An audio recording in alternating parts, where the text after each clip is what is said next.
एक समय की बात है, दियत्स नाम की नगरी एक नदी किनारे बसी हुई थी।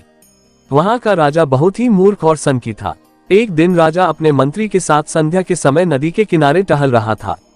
तभी उसने मंत्री से पूछा, मंत्री बताओ यह नदी किस दिशा की ओर और कहां बहकर जाती है। महाराज, ये पूर्व दिशा की ओर बहती है और पूर्व की ओर स्थित देशों में बहकर समुद्र में मिल जाती है, मंत्री ने उत्तर दिया। ये सुनकर राजा बोला, यह नदी हमारी है और इसका पानी भी हमारा है। क्या पूर्व में स्थित देश इस नदी के पानी का उपयोग करते हैं? जी महाराज, जब नदी उधर बहती है तो करते ही होंगे, मंत्री ने उत्तर दिया। इस पर राजा बोला, जाओ नदी पर दीवार बनवा दो और सारा का सारा पानी रोक दो। हम नहीं चाहते हैं कि पूर्व दिशा में स्थित देशों को पानी दिया जाए। लेकिन महाराज, इससे हमें ही नुकसान होगा, मंत्री ने उत्तर दिया। नुकसान? कैसा नुकसान? नुकसान तो हमारा हो रहा है। हमारा पानी पूरब के देश मुफ्त में ले रहे हैं और तुम कहते हो कि नुकसान हमारा ही होगा। मेरी आज्ञा का शीघ्र से शीघ्र पालन करो, राजा गुस्से में बोला। मंत्री तुरंत कारीगरों को बुला लाया और नदी पर दीवार बनाने के काम शुरू करवा दिया। कुछ ही दिनों में दीवार बनकर तैयार हो गई।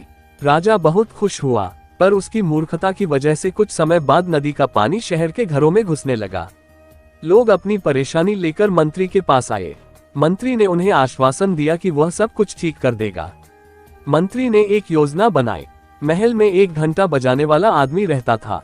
वह हर घंटे पर समय के अनुसार घंटा बजा देता था, जिससे सभी को समय का पता चल जाता था।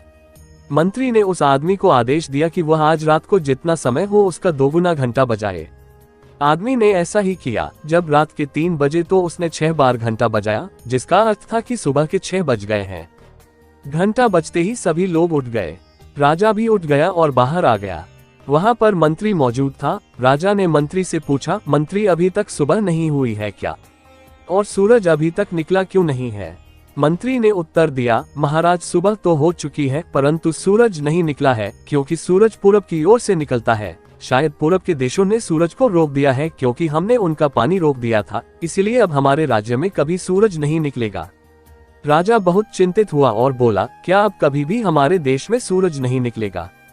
हम सब अंधकार में कैसे रहेंगे? इसका उपाय बताओ मंत्री। महाराज, यदि आप नदी का पानी छोड़ दें तो शायद वे भी सूरज छोड़ देंगे, मंत्री ने उत्तर दिया।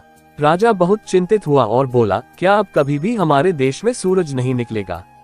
हम सब अंधकार में कैसे रहेंगे? इसका उपाय बताओ मंत्री। महाराज, यदि आप नदी का पानी छोड़ दें तो शायद वे भी सूरज छोड़ देंगे, मंत्री ने उत्तर दिया। राजा ने तुरंत मंत्री को हुक्म दिया कि वह नदी पर बनाई गई दीवार को तोड़वाए। मंत्री ने राजा की आज्ञा का पालन किया और कारीगरों को आदेश दिया कि दीवार को तोड़ दिया जाए। कारीगरों ने दीवार तोड़ दी और जैसे ही दीवार टूटी, सचमुच सूर्योदय का समय हो चुका था और दिव्यमान सूरज चारों तरफ अपनी लालिमा बिखेर रहा था। सूरज को उगता देख राजा बहुत खुश हुआ और मंत्री को इनाम दिया और कहा, तुम्हारी वजह से आज हम फिर सूरज को देख पाए हैं। अब हमारे राज्य में कभी अंधेरा नहीं रहेगा। मंत्री ने मासूम सा मुंह बनाकर जवाब दिया, महाराज, ये तो मेरा फर्ज था।